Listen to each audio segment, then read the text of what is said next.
त्यानंतर मी Saint Xavier's कॉलेजमधून पत्रकारितेचं शिक्षण केलं. दूरदर्शन, ऑल इंडिया रेडिओ, आज तक आणि अनेक मराठी वृत्तपत्रामधून मी रिपोर्टरचं काम केलं होतं. मी ॲक्टरिंगसुद्धा केलेलं आहे. पत्रकारिता क्षेत्रात असताना लग्नाच्या पूर्वी मी एका आदिवासी क्षेत्रातून आलेली आहे. माझं माहेर शहापूर, जो पूर्ण रुरल साईड आहे, जिथे आदिवासी जास्त आहे.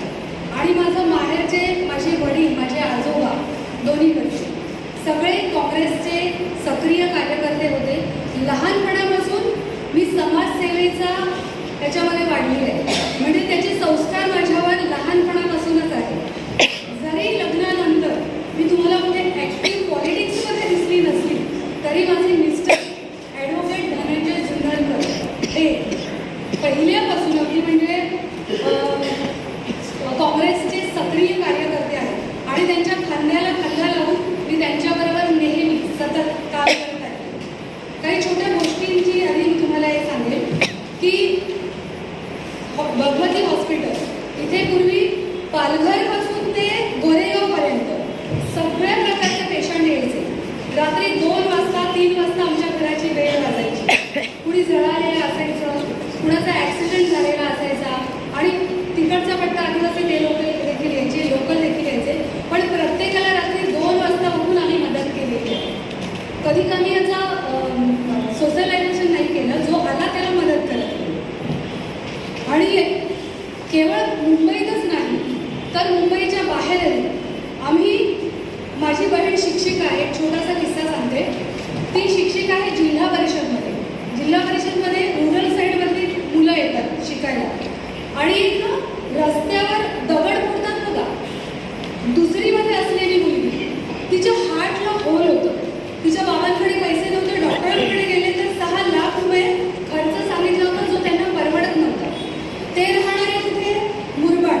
मुरबाड कुठे आलं? ठाणे जिल्ह्याचा एक कोपरा.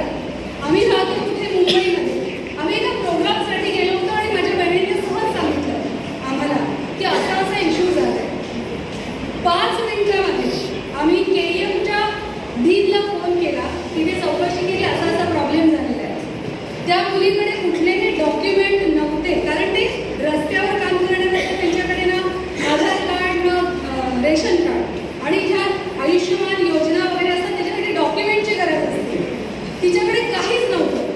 आम्ही सोशल जे वर्कर असतात त्यांना कॉन्टॅक्ट केला आणि त्यांच्याकडून 8 दिवसाच्या आत आम्ही त्या मुलीची यशस्वी शस्त्रक्रिया करून दिली. ती मुलगी आज बरी झाली आहे आणि ती शाळेमध्ये जाते, ती खेळती, तिला चालता येत नाही. आणि तुम्ही सगळे माझं कुटुंब आहात. कुटुंब म्हणजे काय? माझी मुलगी, माझा वडील, माझी आई, माझी बहीण, भाऊ, माझे सासू सासरे, माझी नणंद, हे सगळं कुटुंब असतं. आणि त्यांच्यासाठी सर्वोत्तम करण्याची आपली नेहमी तयारी असते. लक्षात घ्या, सर्वोत्तम म्हणजे काय? त्यांच्यासाठी सगळं अन्न, त्यांच्यासाठी सगळे कपडे, त्यांच्यासाठी चांगलं पाणी, उत्तम दर्जाच्या सोयी, त्यांच्यासाठी चांगलं शिक्षण, चांगलं आरोग्य.